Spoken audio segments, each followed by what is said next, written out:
আসসালামু আলাইকুম। সংবাদে আপনাদের সবাইকে স্বাগত জানাচ্ছি। আমি ফিরোজ তোহা। শুরুতেই সংবাদ শিরোনাম। বাংলাদেশের সর্বশেষ গুরুত্বপূর্ণ আপডেট সংবাদে আপনাকে স্বাগত। শুরুতেই সংবাদ শিরোনাম, পরে বিস্তারিত। প্রথমেই জানাবো আমাদের হাতে থাকা সর্বশেষ গুরুত্বপূর্ণ সবথেকে তাজা আপডেট সংবাদ। ঘরে ঢুকে বিএনপি নেতাকে এলোপাতাড়ি গুলি, কুপিয়ে জখম। কক্সবাজার সদর উপজেলার ঝিলংজা ইউনিয়ন বিএনপি সাধারণ সম্পাদক লিয়াকত আলী দুর্বৃত্তদের গুলিতে গুরুতর আহত হয়েছেন। তাকে গুলি করার পর এলোপাতাড়ি কোপানো হয়েছে। আজ ইউনিয়ন লিংক রোড বিসিক শিল্প এলাকায় এই ঘটনা ঘটে। এরপর জানাবো কুমিল্লায় পিস্তলসহ বিএনপির যুবদল নেতা গ্রেপ্তার। কুমিল্লার সদর দক্ষিণ উপজেলার চুয়ারা ইউনিয়নের আবদুল্লাপুর এলাকা থেকে পিস্তলসহ রাসেল আহমেদ ৩৮ নামে এক যুবদল নেতাকে গ্রেপ্তার করেছে পুলিশ। আজ স্থানীয়দের সহযোগিতায় তাকে আটক করা হয়। এদিকে জুলাই গণহত্যা আওয়ামী লীগের বিচার শুরু হচ্ছে এবং তদন্ত কার্যক্রমের গতি বেড়েছে। জুলাই আন্দোলনে গণহত্যাতে রাজনৈতিক দল হিসেবে আওয়ামী লীগের বিরুদ্ধে মানবতাবিরোধী অপরাধের তদন্তের উদ্যোগ নিয়েছে প্রসিকিউশন। ব্যক্তির অপরাধের দায় নির্ণয়ের পাশাপাশি আওয়ামী লীগকে বিচারের মুখোমুখি করতে প্রসিকিউশন এই উদ্যোগ নিয়েছে বলে জানা গেছে। জানাবো আওয়ামী লীগের জাতীয় কমিটির সদস্য সহ ৮ নেতাকর্মী গ্রেপ্তার। কার্যক্রম নিষিদ্ধ আওয়ামী লীগের কেন্দ্রীয় ও অঙ্গ সংগঠনের ৮ নেতাকর্মীকে গ্রেপ্তার করেছে ঢাকা মহানগর গোয়েন্দা পুলিশ ডিবি। আজ রাজধানীর বিভিন্ন এলাকায় অভিযান চালিয়ে তাদের গ্রেপ্তার করা হয়। এবং সর্বশেষ জানাবো শহীদ আবরার ফাহাদ স্মরণে ছাত্রদলের কর্মসূচি। ফ্যাসিস্ট সরকারের প্রধানমন্ত্রী শেখ হাসিনা শাসনামলে বর্বর সংগঠন ছাত্রলীগের নির্মম নির্যাতনে নিহত বুয়েটের তড়িৎ প্রকৌশল বিভাগের মেধাবী দেশপ্রেমিক শিক্ষার্থী শহীদ আবরার ফাহাদের ষষ্ঠ শাহাদাত বার্ষিকী উপলক্ষে একদিনের কর্মসূচি ঘোষণা করেছে জাতীয়তাবাদী ছাত্রদল। আগামী ৭ অক্টোবর ছাত্রদলের উদ্যোগে দুপুর ২টায় ঢাকা বিশ্ববিদ্যালয় টিএসসি অডিটোরিয়ামে মত প্রকাশ থেকে মৃত্যু, শিক্ষা প্রতিষ্ঠানে ফ্যাসিবাদের বিস্তার ও প্রতিরোধ শিরোনামে আলোচনা সভা অনুষ্ঠিত হচ্ছে। প্রিয় দর্শক, এতক্ষণ শুনছিলেন সংবাদ শিরোনাম, এবারে বিস্তারিত। তবে তার আগে বন্ধুরা অনুরোধ থাকবে এই সংবাদটিতে একটি লাইক দিন। এই চ্যানেলে আপনি নতুন হয়ে থাকলে আমাদের সংবাদটি দেখতে দেখতে চ্যানেলটি সাবস্ক্রাইব করে রাখুন। কমেন্ট করে বন্ধুরা আপনার মূল্যবান মতামত জানিয়ে দিন আপনি বিশ্বের কোন দেশ থেকে বা বাংলাদেশের কোন স্থান থেকে আমাদের সংবাদটি দেখছেন এবং শুনছেন। এবারে বিস্তারিত। ঘরে ঢুকে বিএনপি নেতাকে এলোপাতাড়ি গুলি এবং কুপিয়ে জখম। কক্সবাজার সদর উপজেলা ঝিলংজা ইউনিয়ন বিএনপি সাধারণ সম্পাদক লিয়াকত আলী দুর্বৃত্তদের গুলিতে গুরুতর আহত হয়েছে। আজ ইউনিয়ন লিংক রোড বিসিক শিল্প এলাকায় ঘটনা ঘটে। প্রত্যক্ষদর্শীরা জানান দুটি মোটরসাইকেল যোগে যুবকরা এসে ঘরে ঢুকে লিয়াকত আলীকে লক্ষ্য করে এলোপাতাড়ি গুলি চালায় এবং ধারালো অস্ত্র দিয়ে কুপিয়ে পালিয়ে যায়। স্থানীয়রা তাকে গুরুতর আহত অবস্থায় উদ্ধার করে কক্সবাজার সদর হাসপাতালের জরুরি বিভাগে ভর্তি করেন। পরে অবস্থার অবনতি হলে রাত ১০টার দিকে তাকে চট্টগ্রাম মেডিকেল কলেজ চমেক হাসপাতালে পাঠানো হয়। কক্সবাজার সদর উপজেলা বিএনপির আহ্বায়ক কমিটির সদস্য সাইফুল্লাহ নূর অভিযোগ করেছেন, লিয়াকত আলী লিংক রোড এলাকায় চাঁদাবাজির বিরুদ্ধে সোচ্চার ছিলেন। চাঁদাবাজির প্রতিবাদ করায় স্থানীয় সন্ত্রাসী আব্দুল খালেকের নেতৃত্বে এই হামলা চালানো হয়। এই ঘটনার প্রতিবাদে শহর ও ইউনিয়ন বিএনপির পক্ষ থেকে বিক্ষোভ মিছিল সমাবেশ করা হয়েছে। বিএনপি নেতা লিয়াকত আলী নিজেও যুগান্তরকে জানান, হামলায় অংশ নেওয়া সন্ত্রাসী আব্দুল খালেক, কুদরত উল্লাহ ও শাহাবুদ্দিন তিনি চিনতে পেরেছেন। স্থানীয়রা জানান, লিয়াকত আলীর সঙ্গে আব্দুল খালেকের দীর্ঘদিন ধরে বিরোধ চলছিল। উভয় পক্ষের পাল্টাপাল্টি মামলা রয়েছে। অতীতে দুর্বৃত্তদের গুলিতে আব্দুল খালেকের স্ত্রী খুন হন।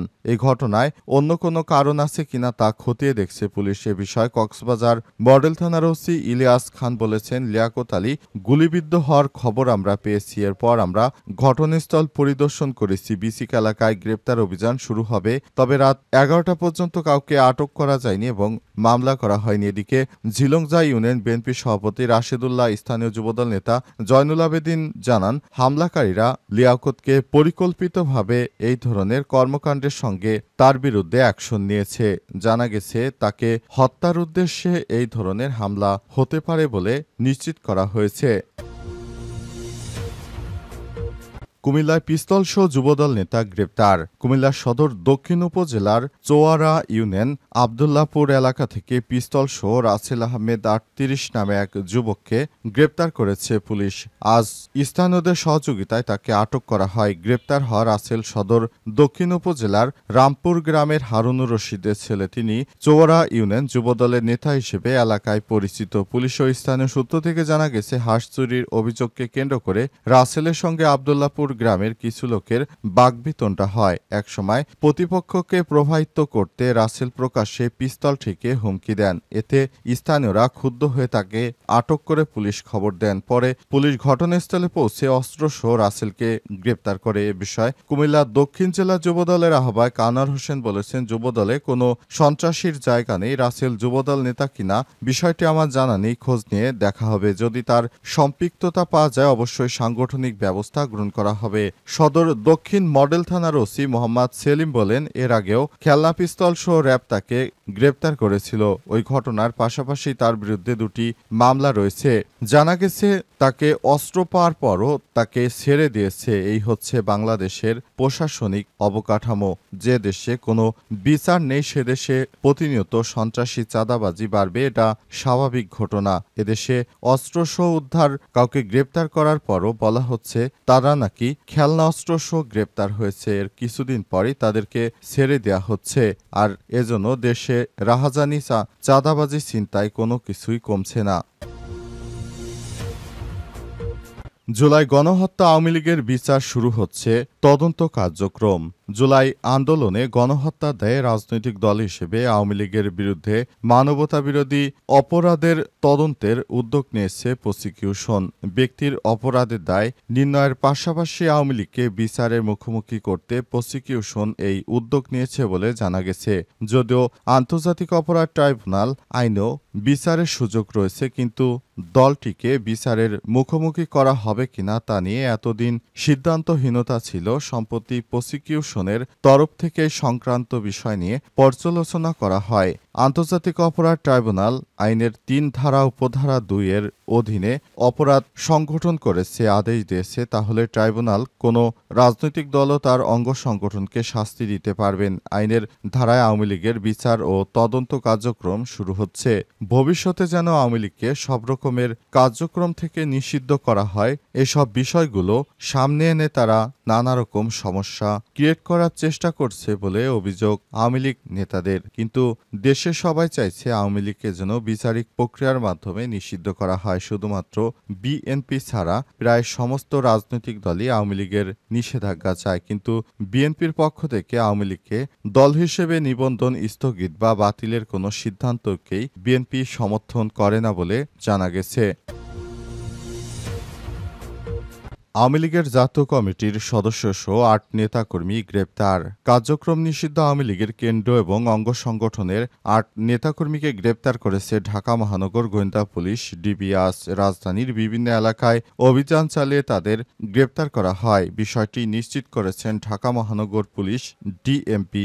গ্রেপ্তারকৃতরা হলেন মুন্সিগঞ্জ জেলা আওয়ামী লীগের সহসভাপতি, আওয়ামী লীগের কেন্দ্রীয় কমিটির সদস্য এনামুল কবির ইমন ৫১, ঢাকা মহানগর দক্ষিণ যুবলীগের দপ্তর সম্পাদক এমদাদুল হক ৫৫, বনানী থানা তাঁতি লীগের সহসভাপতি মোহাম্মদ মোশারেফ হোসেন ৩৮, ঢাকা মহানগর দক্ষিণ ছাত্রলীগের যুগ্ম সাধারণ সম্পাদক কাজী মিরাজ হোসেন ৩০, ঢাকা মহানগরীতে সাম্প্রতিক সময় ঝটিকা মিছিলে অংশগ্রহণকারী বেলাল আহমেদ নাহিয়ান ওরফে বিপ্লব সহ আরও অনেকেই। তাদেরকে আটক করে জিজ্ঞাসাবাদ করা হচ্ছে। জানা গেছে, তারা শেখ হাসিনা পালিয়ে যাওয়ার পর দেশটাকে অস্থিতিশীল করার জন্য নানাভাবে ষড়যন্ত্র করছিলেন। এজন্য তাদের আটক করা হয়েছে, যাতে তারা আর কোনো ষড়যন্ত্রে অংশগ্রহণ করতে না পারে। এজন্য সব নেতাকর্মীদেরকে আটক করা হয়েছে এবং অন্তর্বর্তীকালীন সরকারের প্রধান উপদেষ্টা ক্ষমতায় আসার পর আওয়ামী লীগের নেতাকর্মীরা যেখানেই তারা দেশকে অস্থিতিশীল করার চেষ্টা করছে সেখানেই তাদের বিরুদ্ধে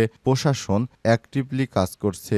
তাদের ধরে নিয়ে যাওয়া হচ্ছে এবং তাদেরকে শাস্তির আওতায় আনা হচ্ছে। এজন্য আওয়ামী লীগের কেউ নাশকতা করার চেষ্টা করতে পারছে না। এত বড় সংগঠন থাকা সত্ত্বেও তারা প্রায় ১.৫ বছর ধরে তাদের সব সাংগঠনিক কার্যক্রম স্থগিত করে তারপর একরকম মৃত অবস্থায় আওয়ামী লীগ বর্তমান এক্সিস্ট করছে, বিশেষ করে ভারতে। কিন্তু তারা প্রকৃতপক্ষে দেশকে অস্থিতিশীল করা বা হরতাল অবরোধ পালন করার মতো কোনো কার্যকর পরিস্থিতি এখনো হাতে নিতে পারেনি।